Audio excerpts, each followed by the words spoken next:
frasco de anátomo patológico nada mais é do que aquele vidrinho que o cirurgião pega o que foi retirado, coloca dentro para mandar examinar. Os pedacinhos. Os pedacinhos. Mas esses vidrinhos, normalmente, eles são do tamanho de um copo. Então, tu imagina, eu já tirei glândula mamária masculina que não cabia num copo, teve que ser partida para colocar. Mesmo. Qual é a incidência de câncer de mama em homem? Vocês têm esse dado? Tem. Mais ou menos. Eu vou dar o panorama da mulher. São 50 mil novos casos no Brasil por ano. E isso está aumentando porque a expectativa de vida está aumentando. Então, nós vamos ter, em 2020, 62 mil novos casos. Então, vai aumentar e não tem o que fazer muito com isso. Nós temos que não morrer disso. Esse é o recado. Prevenir. Então, 50 mil novos casos. Para cada 100 mulheres, tem um homem com câncer de mama. Então, nós vamos ter 500 no Brasil esse ano. Novos casos em homem. Pô, 500 tipo, não dá para ignorar mais. É bastante, é bastante. É bastante. Eu estou errado ou o diagnóstico masculino acaba sendo mais tardio do que o feminino? Bem mais tardio por falta de informação. Eu tenho vários pacientes masculinos porque também vamos dizer assim, da seara do mastologista isso. Porque os homens não sabem nem onde ir. Esse é outro problema. Eu vou no gineco? Não vou. Eu vou no uro? Também não. Ele não faz mama. Ele vai, às vezes, no plástico. Isso chega muito frequente. Vai no plástico. Mas ele, na verdade, ele tem que ir no especialista de câncer de mama. Ou de caroços de mama, que é o mastologista. E ele chega, e eu tenho um que eu estou me lembrando agora, que é um senhor de 2,10 metros de altura, fortão, ele está nos vendo aqui. E ele ficou muito bravo comigo, porque ele me acusou de nunca ter dito que existia câncer de mama em homem na televisão, porque eu faço essa campanha para as mulheres, e como é que eu nunca tinha falado? Olha, eu tive que concordar com ele que a gente se preocupa às vezes muito com a informação, o que é saúde pública, o que é problema de saúde pública, e não entra em alguns detalhes. Homem também tem câncer de mama, e geralmente é tardio, porque é uma feridinha que não cura, devo ter batido, é uma casquinha, é alguma coisa que ele não tem a mínima ideia que possa estar acontecendo. Sabe qual é o problema? Tu falou certo. Que eles chegam na clínica do cirurgião plástico, Mayra, e muitas vezes a indicação do plástico não tem essa visão da malignidade. A gente está mais voltado para a parte de beleza.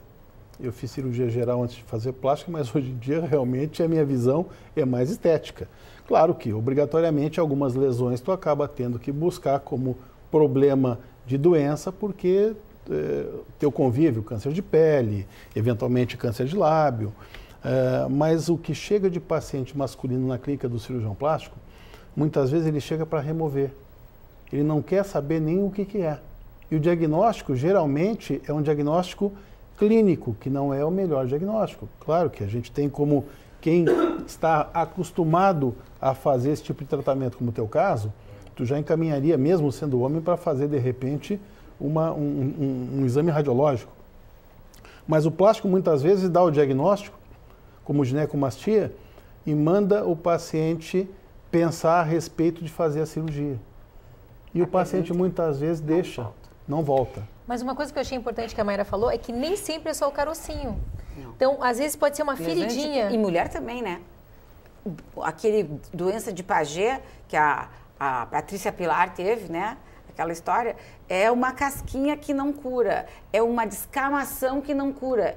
E vai indo, e vai, a palavra, erosando o mamilo, ele vai se transformando numa ferida, realmente. E aí é pomadinha, e a pessoa vai perdendo tempo.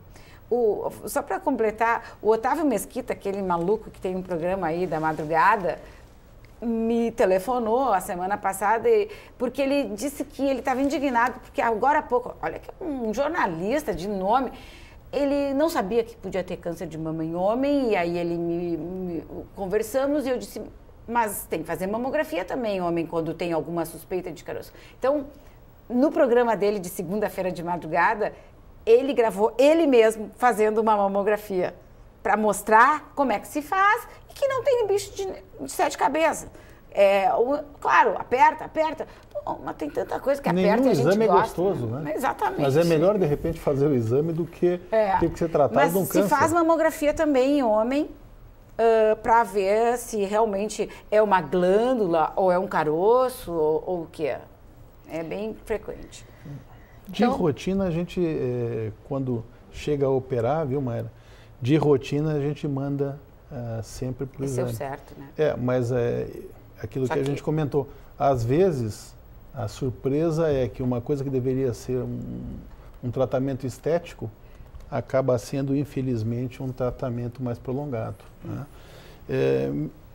Mais ou menos, qual é a faixa etária no homem que mais acontece? É um pouco mais tardio. Do que na mulher? Do que na mulher. Hoje em dia, na mulher, ele está na faixa dos, vamos dizer, 47 a 54, que são os casos mais se vê, né? Claro que se vê muito caso acima de 70 anos, mas não tem tanta gente assim acima de 70 anos. Vai ter. Então, essa é a faixa etária, ali na perimenopausa, a época crítica. Mudança hormonal. No caso do homem, é 10 anos mais. É tipo acima de 55, 58, 65. Os casos que eu tive a oportunidade de tratar foram acima de 60 anos. Eu vou te dar uma explicação plástica daí, né? Porque, na verdade, a mama no homem acaba se desenvolvendo mais nessa fase da vida. A não ser a gurizada, infelizmente, de academia, que continua usando muito anabolizante. Então, isso me chega bastante, cada vez tem chegado mais. E como eu gosto muito de frequentar a academia, que eu acho que é o meu lazer depois do dia inteiro trancado em sala de cirurgia. E não é infrequente, Mayra, chegar um ou dois assim, pois eu tomei um negocinho e tal, e estou com carocinho, estou com aumento e tal. Então, me chega muito jovem, mas na verdade a grande maioria do jovem, quando suspende a causa, eventualmente até regride bastante e eles deixam de fazer a cirurgia. Mas o paciente com mais idade, normalmente tem um aumento maior da mama, e ele não se dá conta que esse aumento não é um aumento normal. Porque o homem tem mama, só que não é normal a mama do homem ser desenvolvida. Esse é o grande problema, né? Mas em todos esses casos, mesmo tomando bomba, criou o carocinho, deve fazer, então, a mamografia, tem que fazer uma né? pesquisa, porque existe tem que fazer a pesquisa. pesquisa. Tem que fazer a investigação. Mas uma coisa, a bomba às vezes não é um comprimido, gente. Tá dentro daqueles potão, assim, ó. Aquilo tudo tem Ninguém coisa. toma um comprimido só. Né? Eu acho que às vezes eles dizem, não tomei, não tomo nada, não tomo nada. Tá, então vamos ver o que tu toma. E aí vem os shake, tarará. Então, assim, são coisas, às vezes, que eu acho assim, ó, nós estamos num mundo hormonal, né? A gente respira hormônio atualmente, come hormônio. A comida já vem dentro. Já vem dentro da comida. E a própria, uma coisa interessante, assim, que o dióxido de carbono, que aí na queima de tantos gases e carros e tudo, eles têm uma fórmula parecida, quimicamente, com os hormônios femininos. Isso é fundamental que se saiba por que os pesticidas e agrotóxicos interferem, não por causa de mutações, mas porque as fórmulas são parecidas e a célula mamária lá, a burra, ela pensa que é hormônio e ela é estimulada. Então, muitos homens também estão sendo estimulados pela própria natureza. Pela alimentação, pela cerveja. Ou muitas vezes para fazer crescer a galinha mais rápida, né? Isso, hormônio. que esse é o hormônio da natureza. Hormônio. Então a gente está num ambiente favorável, tanto para o homem quanto para a mulher, e que a gente precisa reduzir, às vezes, algumas formas de ingesta que aumentem isso. Bom, então uma coisa que eu acho que ficou bem clara é que o autoexame não diminui a mortalidade, tem que fazer mamografia, tá? Não adianta só ressonância, porque uma coisa que acontece muito, eu acho que então ficou bem claro que é mito, que ressonância só em casos especiais, né? As pessoas que usam prótese acham que só a ressonância já resolve. Nós vimos que, Panteres, que os hormônios, a alimentação, têm grande influência no câncer de mama, tanto masculino quanto feminino. Isso acontece da mesma forma no câncer de boca? Os estudos mais recentes e a tendência mais recente da literatura é considerar o estilo de vida, os hábitos alimentares como sendo importantes para o desenvolvimento do câncer de boca. Entretanto, as evidências científicas sólidas não são ainda muito consistentes nesse aspecto.